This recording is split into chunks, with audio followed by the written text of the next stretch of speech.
आज इस वीडियो में हम डिस्कस करेंगे कि अगर वो अल्टरनेटिव करना चाहते हैं इंटर्नशिप का, यानी कि इंटर्नशिप अगर वो नहीं कर पा रहे हैं कुछ पर्सनल रीजंस की वजह से, या तो वो हो सके फुल टाइम जॉब में एंगेज हो, या हो सके कोई लाइब्रेरी उन्हें आसपास ना मिल रही हो 200-400 किलोमीटर के अंदर, और वो अपना इंटर्नशिप नहीं कर पा रहे हैं, तो उनको क्या करने की आवश्यकता है ताकि उनकी डिग्री कंप्लीट हो जाए। तो वो देखिए आज इस वीडियो में हम देखेंगे। देखिए जिन लोगों ने इंटर्नशिप नहीं कर पा रहे हैं उनके लिए है कि वो एक आप देख सकते हैं ज्ञानकोश पे जाएंगे तो वहाँ पे इंटर्नशिप अल्टरनेटिव करके आप टाइप करिएगा, उसको आपको वहाँ से दो चीज़ें मिलेंगी। एक होगा आपको लिटरेचर सर्वे रिपोर्ट बनानी होगी, या तो आप फिर लाइब्रेरी सर्वे बेस्ड रिपोर्ट बनाइए। दो ऑप्शन है जो लोग इंटर्नशिप नहीं करना चाह रहे हैं या नहीं कर पा रहे हैं उनके लिए। तो हम देखेंगे कि उनका जो ऑप्शन है लिटरेचर, पहले हम देखेंगे लिटरेचर सर्वे रिपोर्ट किस प्रकार से बनाएंगे। आप देखिए लिटरेचर सर्वे रिपोर्ट बनाने के लिए यहाँ पे कंटेंट्स दे रखे हैं। आप यहाँ पे एक लिटरेचर सर्वे रिपोर्ट बनाएंगे जिसमें से आपको टॉपिक्स भी अप्रॉक्स दे रखा है सारे इग्नू ने अपने फॉर्मेट में।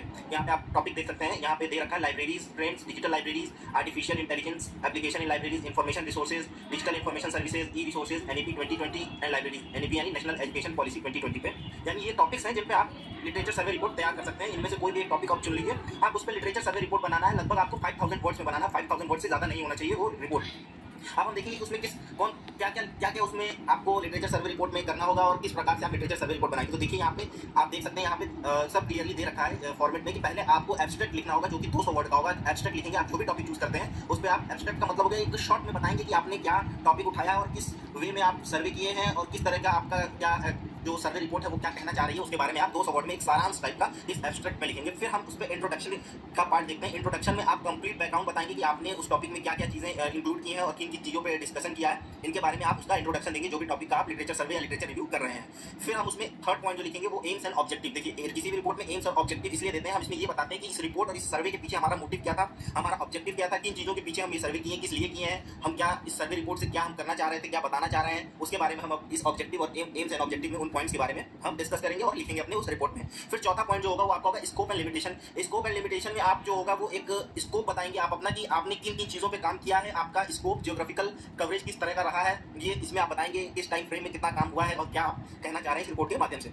और लिमिटेशंस में आप ये बता देंगे कि आप ऐसी कौन सी चीज़ें हैं जो आपकी रिपोर्ट में जिस पे काम नहीं हुआ है या फिर किन लिमिटेशंस की वजह से वो काम नहीं हुआ है, मतलब आपने जो अपना रिसर्च सर्वे किया है वो क्या क्या किन दायरों में सीमित है, इसके बारे में आप स्कोप और लिमिटेशंस में बताएंगे। फिर आपका पांचवा पॉइंट जो आप बताएंगे वो होगा मेथडोलॉजी, यानी कि आपने किन मेथड से ये पूरी सर्वे रिपोर्ट बनाई, आपने क्या किया है, किस तरह से सर्च टूल्स इस्तेमाल किए हैं, क्या टेक्निक अपनाई है, स्ट्रेटेजी अपनाई है, ये आप इस मेथडोलॉजी में पूरा डिस्कस करेंगे, डिटेल डिस्कसन आप करेंगे। और सोर्सेज क्या रहे हैं आपकी, जिन सोर्सेज आपने इन्फॉर्मेशन उठाई है, किस वेबसाइट से उठाई है, किस किताब से उठाई है, किस लाइब्रेरी की किस बुक से उठाई है, ये सब आप उस टॉपिक के बारे में यहाँ मेथडोलॉजी में बताएंगे कि आप किस मेथड से इस रिपोर्ट को बनाने में सफल रहे हैं। फिर उसके बाद 6 पॉइंट है आपका थीम्स एंड सब थीम्स। देखिए थीम्स एंड सब थीम्स में क्या होगा कि आपको डिटेल अपना उस टॉपिक का लिटरेचर रिपोर्ट देना होगा।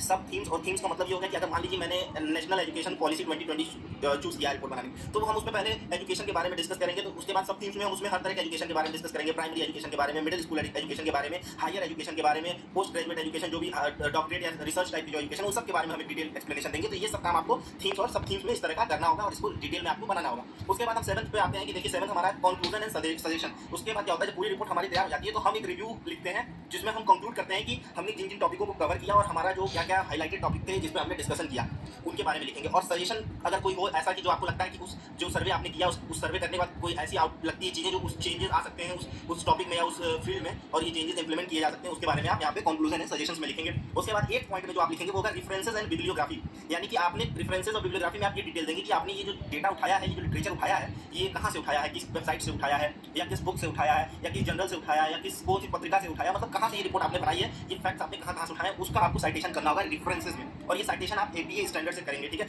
APA स्टैंडर्ड का मतलब हो गया कि अमेरिकन साइकोलॉजिकल एसोसिएशन, ये आपका एक फॉर्म ऑफ साइटेशन है जो यूज करके आप रेफरेंसेस लिखते हैं। आप इसके बारे में अलग से पढ़ सकते हैं कि उसमें साइटेशन में कैसे आप गैप छोड़ करके उसका साइटेशन करेंगे, सेकंड लाइन उसमें नेम कब देना है, डेट कब देना है, ये एक साइटेशन मेथोडोलॉजी आप पढ़ेंगे। उसको पढ़ करके आप जो रेफरेंस होगा सेम उसी स्टैंडर्ड को फॉलो करते हुए लिखिएगा, ये नहीं कोई भी रेफरेंस उठा के चिपका दिया कहीं से भी। और देखिए इसकी चीज़ और ध्यान रखिएगा कि आपकी रिपोर्ट 5000 वर्ड से ऊपर नहीं जानी चाहिए और मतलब आपको उसमें 4500 वर्ड से लेकर 5000 वर्ड के बीच में आपकी पूरी रिपोर्ट हो जानी चाहिए कंप्लीट। इसमें सारे पॉइंट्स आपको जो है आपको आ जाने चाहिए, जितने भी 8 पॉइंट्स हैं। देखिए ये 8 पॉइंट इसलिए डिवाइड किए गए हैं कि देखिए इस पर आपका इवैल्यूएशन होगा, आपके मार्क्स इन्हीं 8 पॉइंट्स पे मिलेंगे। और जब जो लोग ये चीज़ और ध्यान रखिएगा, जो लोग अल्टरनेटिव चुन रहे हैं वो इग्नू में इंटर्नशिप नहीं कर रहे हैं और रिपोर्ट लाइब्रेरी सर्वे रिपोर्ट या लिटरेचर सर्वे रिपोर्ट बना रहे हैं, उनको वाइवा देना पड़ेगा। 30 मार्क्स का उनका वाइवा होगा और रिपोर्ट 70 मार्क्स का होगा, यानी कि 70 मार्क्स मिलेंगे वो आपको ये रिपोर्ट जो बना के सबमिट करेंगे अपने स्टडी सेंटर पे, इस पर आपको 70 मार्क्स मिलेंगे। ये रिपोर्ट बनाने के बाद अपने रीजनल सेंटर या स्टडी सेंटर पर जाइए जो नजदीकी, वहाँ आप इसको जमा कर देंगे, इसके आपको 70 मार्क्स मिलेंगे इस पर। और इसकी इवैल्यूएशन 70 मार्क्स की कैसे होगी, देखिए यहाँ पे दे रखा है स्क्रीन पे। इंट्रोडक्शन के 5 मार्क्स हैं, एम्स एंड ऑब्जेक्टिव जो आप लिखेंगे वो 10 मार्क्स, स्कोप एंड लिमिटेशन के 10 मार्क्स, मेथोडोलॉजी के 10 मार्क्स, थीम्स एंड सब थीम्स के 10 मार्क्स, प्रेजेंटेशन के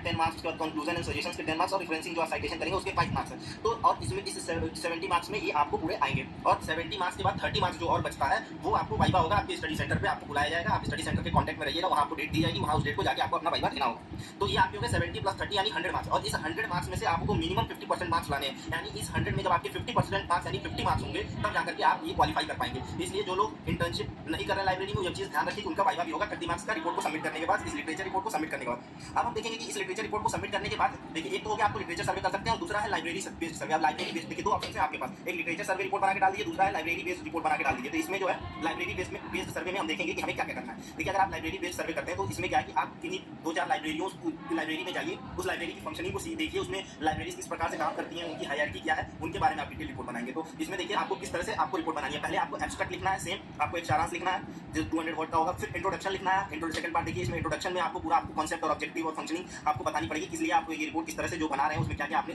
क्या क्या सर्वे किया, क्या क्या देखा, वो इंट्रोडक्शन में लिखेंगे। थर्ड पार्ट है names of the institution describe in brief, the institution which you survey. जो भी आपने लाइब्रेरी सर्वे की होगी उसका आपको पूरा डिटेल एक ब्रीफ इंट्रोडक्शन जो है इंस्टीट्यूशन का नाम और ये सब आपको यहाँ पे देना होगा थर्ड पार्ट में।